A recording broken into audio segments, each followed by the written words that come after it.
Peace. This is Nana Kwame from purplemossparadise and my beautiful Empress. Hi, greetings everyone. It's Nafatarie here. Right, so now this is overdue. It's way overdue. It's overdue. His son, which means son in Amharic, is currently 7 weeks and change. He's 7 weeks. Right? He's growing so quickly. And we both been getting a lot of questions about pregnancy and our journey through it. What did we eat? What didn't we eat? How did we supplement? Right? Do you have to use prenatal vitamins when you have great mineral balance in your body? Right? All of these things that a lot of sisters have questions about, and I've been getting countless questions over the years. There's a legion of PMP babies out there that I'm very proud that I played a part in their pre, during, and post pregnancy process. That's as far as the nutrition that they receive. And we had an opportunity to do the same thing with our son.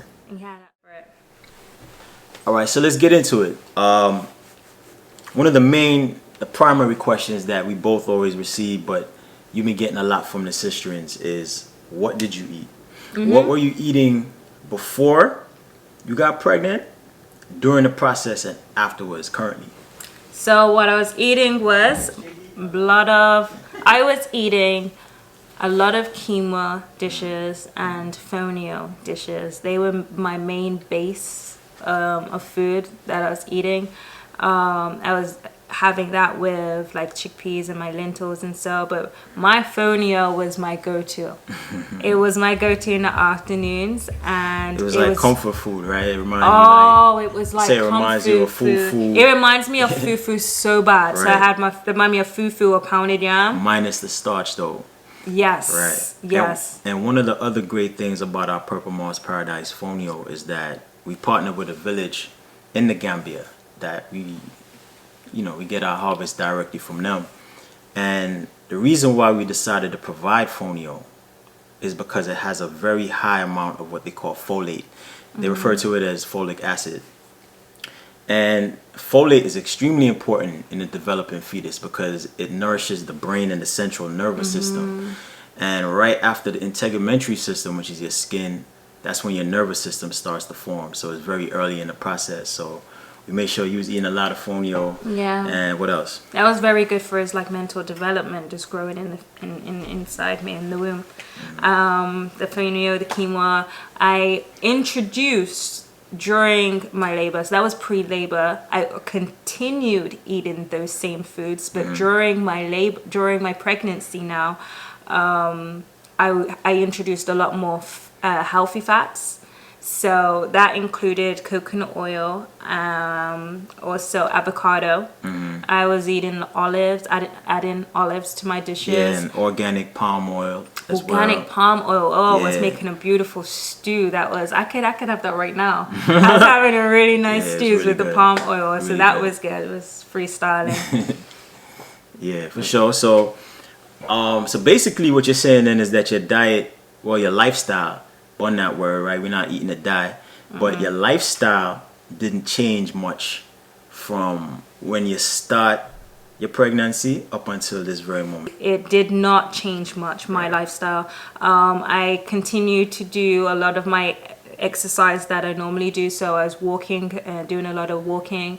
I was jogging, and then this was before, and then kind of did it into fast walking, changed into fast walking. Lifestyle wise, I was still having my smoothies in the morning. I needed my CMOS smoothie in particular to make sure I had the minerals. When you're pregnant, all right, so hold on. Yeah, I know you're about to get going. When so you're pregnant, you want all the minerals. You want everything. Hold on. So all right, let's deal with the breakfast smoothies, right? Okay. So we always throw out Purple Moss Paradise, purple CMOS and everything. Yes. Right? We use it as a base for our nutrition and our maintenance day-to-day in life. So what's pushed on a lot of sisters is that you got to have these prenatal vitamins throughout your pregnancy, this, that, and the other. And a lot of them aren't natural, right? They're not carbon-based, so your body's not going to synthesize them properly. So we completely abandoned that mindset. Actually, we didn't even adopt it in the first place to abandon it. So we went straight to the purple sea moss as our mineral base. Yeah. And we use that every day. Every we day do pretty use much, the sea moss because every day. we were using it in your breakfast smoothies, but then we use it to saute veggies, drinking it as tea, many different purposes throughout the day. And you say you were also using the powder a lot. You use the powder a lot more during pregnancy. I mean, it was my quick way of making sure I had my minerals. So I was using a lot of the purple sea moss powder. I was sprinkling this in my smoothies. I was sprinkling this on top of my pasta. So like when you have your little tomato basin, so I was sprinkling this on top. Just a few of my stews with my palm oils, and so I was sprinkling it as well when I was like doing my onions. So I was making sure I was throwing in these minerals, because it was just, you know, obviously my mind is the baby, making sure that he's got that. Basically what you're saying to me is that you ate natural foods. Yes. Right? Your fresh greens, you was having a lot of greens, a lot of salads. As far as we eliminated starch for the most part from your diet for the duration of your pregnancy. So you were eating a lot of FONIO, you were eating a lot of quinoa. Yeah. A lot of healthy fats. We introduced the healthy fats and everything like that. And you supplemented by using the purple sea moss. And another thing, if I could add on, which I'm recalling, is that we use a lot of our BAOBAB powder. I did use a lot of my BAOBAB powder. I loved my BAOBAB powder. Yeah, this was all pre-planned. So I had to have it all here ready, because I'm just that organized. Right. I used a lot of the BAOBAB powder. I used this a lot in my smoothies again. So I was using this along with my purple sea moss powder, throwing it all in there. And I was making you some in the mornings as well. So I was making it for him. And this became very important when I had my midwife appointment. And we was just talking about the minerals, because his mineral level was very good, like in his protein levels, and so it was really good. And you know, with this whole COVID that was going on, and I just wanted to make sure that he had a lot of vitamin C and calcium within myself as well. That was very important. So that was the main reason, and just the fact that I love it. It was nice and citrusy, and it was an alternative to having oranges and so. It's delicious, right? It's delicious. Yeah. So now a lot of people might not know, but the BAOBAB tree they call it the grandfather tree in Africa. It grows in many different regions in Africa, Southern Africa, Central, West Africa. I'm not too sure about the north, but BAOBAB fruit has, if not the highest, one of the highest concentrations of what they call vitamin C, citric acid, of any fruit on the planet.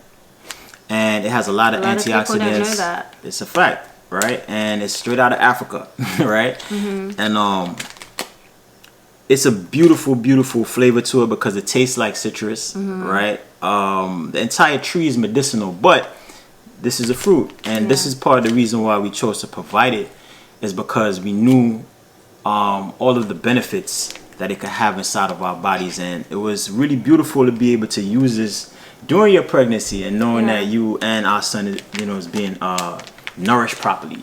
This is the other key.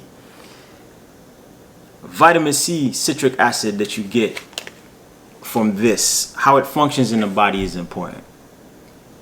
You can't metabolize certain minerals in your body without having vitamin C.